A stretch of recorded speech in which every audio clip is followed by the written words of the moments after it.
Hi, welcome back to our channel. In this video, I will show you how to fix subtitles not working on a Stremio.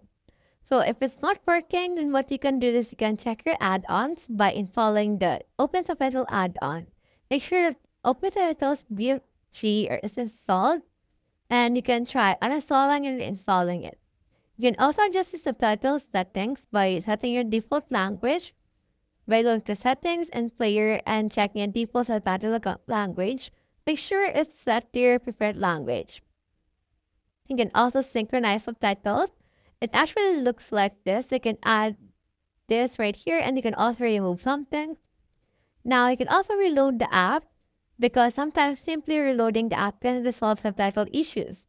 Just press Ctrl Shift F5 on your keyboard in order to do so. You'll also update your Stremio and ensure that you're using the latest version. Then you can also clear the cache if you're using a mobile device or install the app to remove any corrupted files. Last but not the least, you can contact support in order to fix this for you. So that's how you fix subtitles not working on Stremio. Hope you helped.